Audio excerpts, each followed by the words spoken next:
Thank you, Chair. I've listened to the questions that have been asked and the information that's kind of teased out of that, and picking up your question at the end there. Just listening to this and reading the paper, it's kind of like, all right, so we're going to have a return for investment. We're going to do something that's going to create a revenue stream for this borough. But should we be involved in buying a coffee shop? Is that really what this council is about? The counter side to that is, of course, that we've purchased the malls. So yes, we have bought coffee shops, if you like, in terms of Starbucks and the others that are in the malls. But that's a kind of a different relationship in some ways to the one we're talking about here. Because we're buying the shell of those shops that may well not stay coffee shops forever. They may become other things in the malls. We're buying the malls as the malls. And that's a different debate to, I think, saying we are actively going to purchase a thing that is designed from the beginning to be a coffee shop. This council goes into commercial business. It's interesting about the developer saying, the user saying effectively, we were going to offer the restaurant anyway, but we'd like to offer it to you guys if you'd like it. And by the way, we may not carry on. There's an uncertainty there from their perspective. So commercially, you can understand them keeping their cards close to their chest. But when the planning committee heard the planning application that said we will have a restaurant as part of our production for Basingstoke, part of our plan for Basingstoke, that was approved on good faith. And it was approved with them on good faith of what they were presenting at the time. So okay, they've invested 6 million and they want 1 million of it back now, roughly, very roughly. That is interesting in itself, and your question about competition is interesting. They want to spend that money that we would give them somewhere else. So Basingstoke taxpayers could wind up subsidising another air kick somewhere up north, which is fine. No, not necessarily at all. Should we really be using our money in that respect? All right, we're going to get £64,000 back a year, but there are other projects that would be equally as fruitful for this authority's revenue stream that might give far more social good to the residents of Basingstoke and Deane. And I think that's worth considering. It's also worth considering that the 1.25 million that's sat in the budget, this represents 62% of all the investor grow monies we have in that budget. And all right, it's not been used to date in other areas, but as the question was posed, is there something else out there that we would seek to use this capital money for that would be of more social benefit to our residents? Competition's a good thing, we might say. Sticking a Costa coffee there owned by the council on that leisure park might be a good thing. But I can't escape the point that says, well, hang on a minute, if we didn't have this and people were using air kicks, they'd still go buy their coffee at McDonald's, which is just a few hundred yards further down the way, and KFC's next to it, and the Spruce Goose is nearby, and the ice rink is nearby, and the other coffee facilities are all there. It's not as if this is the only show on the leisure park. So I do dispute, with all due respect, the suggestion that our leisure park doesn't have a good spread of businesses. I'm concerned that this would be, on face value, something you would just say, oh great, we're going to get a revenue stream, so let's spend the money. I think there's far better things we could be spending taxpayers' money on in Basingstoke, be it the shuttle bus, be it council housing, whatever you want to pick out as a different area of possible spend for investor grow. And the perfect example was what we did in Southam anyway with the surgery, which was a superb example of investor grow by this council, securing a really good public good for our residents. So my inclination is to appreciate what you're trying to do commercially, but say actually we can do far better with this money, and I completely disagree. I oppose it. If a member sat around this table was a member of the Development Control Committee that evening and actually heard this application, should they then be voting tonight on a landowning issue involving this authority? Because you sat as a regulatory member. Yeah, Councillor, I could just point out that this is not a decision-making committee. We're just passing the recommendation asks specifically to support the purchase. You're asking to actually be decisive. To Cabinet. But you're asking us around this table to be decisive. We support the principle of releasing 786. It's not passing comment, you're actually saying support. So if you vote for this or against this as a member of that committee previously, you would be expressing a direct opinion on it.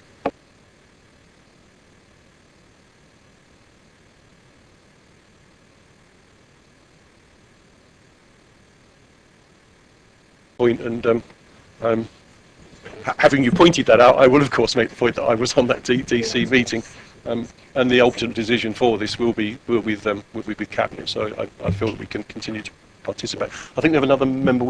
Yeah, thank you. I mean, it's as I say, it's in my ward, and I'd be happy to see. I've got nothing against Costa Coffee going there, nothing whatsoever. The idea why I will be voting against this is purely because, as my constituent Mr. Eve said, is that the £800,000 will be spent on their other business outside the borough. I mean, I've got nothing against the actual invest to grow principle, because it's got the return, 65,000, which is 8 or 9%, is excellent, far better than you get sitting in the bank. But the point is, it's the old principle of that money that we're giving to a private company to be spent elsewhere outside the borough. I want that money spent in Basingstoke for jobs. So I'll be voting against. Recommendation to show.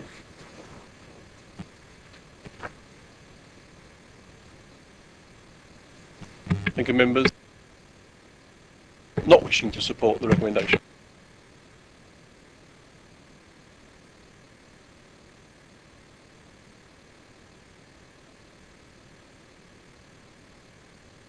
Members, you can put your arms down. Thank you. I will be supporting the recommendation as written, so using my casting vote. Thank you.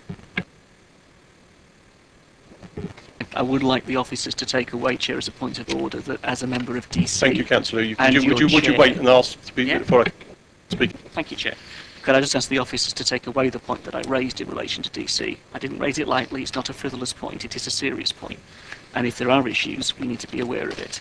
So if members around this table who shouldn't have voted did vote, they should be aware of that. So I want the officers to go away from here, make sure that we're absolutely clear with the code of conduct, that members who sat on DC, who took a regulatory decision, were able to take a decision that says tonight they support the Cabinet proposal. Thank you, Councillor. I'm not sure that local government money is intended to be a source of building coffee shops. Neither am I sure that this investment will ensure that the restaurant is built. It's already up. We're not building a restaurant. What we're doing is we're taking the risk away from the developer who already wants to get out of it.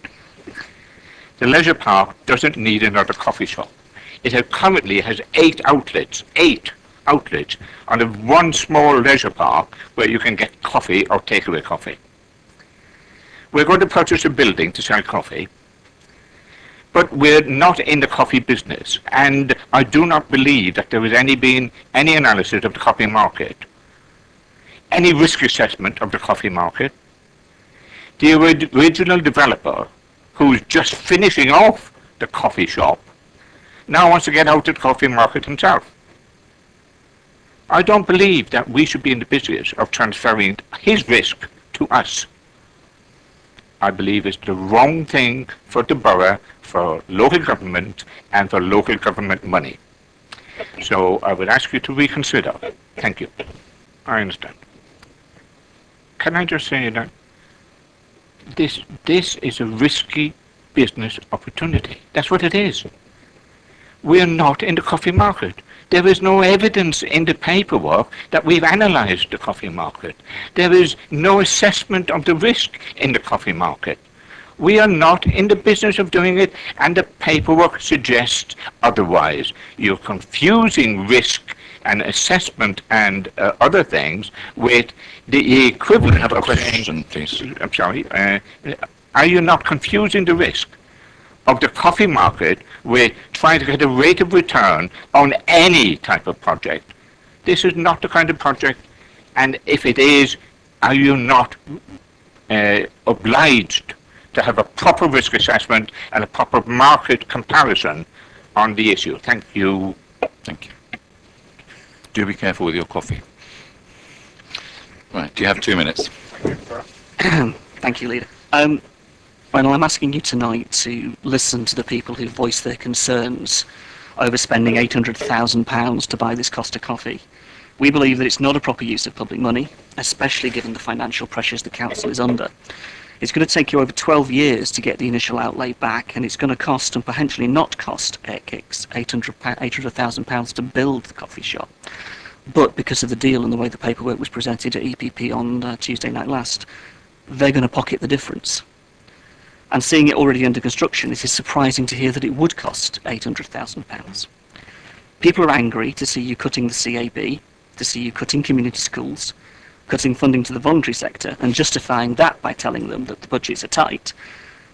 And here we see a capital pot, a very valuable capital pot, being used to buy a coffee shop, which we won't see a return on for over a decade. The business case itself doesn't add up if you look at the actual detail, and the social good is extremely limited. So there's no way you can morally justify this set against the other kind of cuts that you've asked people to accept. People who run charities have been turned down for funding because they've told us how furious they are on capital, on intentions to try and do good in our community. Businesses in the top of town are angry because they've seen the increases in the car parking charges. And you're only going to spend £600,000 on the top of town over the next 3 years, so really it doesn't compare. And whether you're a startup business, investment in innovation, or businesses in the top of town, environmental renewables or social enterprises, there are far better things to spend the £1.25 million on than this. Last night, the Basingstoke youth movement, who put a petition calling for an indoor skate park on the leisure park, were told that there was no money available and that they were looking for a lot less than the £800,000. Indeed, Councillor Mrs Osselton told them that the group, effectively told the group, the Conservatives were not about setting up private enterprises. Well, this is the exact opposite in the context of the decision you're looking to take. I would ask you to think again. Thank you, Leader. Wouldn't you agree, though, that this council's had a long history of revenue into capital? It's had a long history of manoeuvring budgets around the place. And in the context of reserves, or in the context of what you can put the money to use for, I think it's incredibly important, would you not agree, that where you were asking agencies like the CAB or agencies and charities in the voluntary sector to take cuts, that you should give them consideration first before you start spending 800 grand on a coffee shop. The point being that you are going to spend the money. You are blowing £800,000 on a coffee shop, and we ain't going to see a return for 11 years. And there are far much better uses that provide a better social return. For example, like the doctor's surgery, which is an excellent example, actually, of what this money can be used for. And would you not agree with just a couple of people who have signed our petition? To quote Carolyn Heath from Basingstoke, "This is a frivolous use of taxpayers' money when austerity measures mean there are many cases of need than ever before. I strongly object to such a large sum being used in this manner." I think we've got the question now, thank you. Okay. If I leave this okay, I'll leave you the comments, because we've had over 158 people sign the online petition with an awful lot of comments that are relevant, and I'll also leave you with the paper petition as it is at the moment with over 200 signatures on it. So in 4 days we've raised 370 signatures that say, please think again, we do not want you to buy this coffee shop.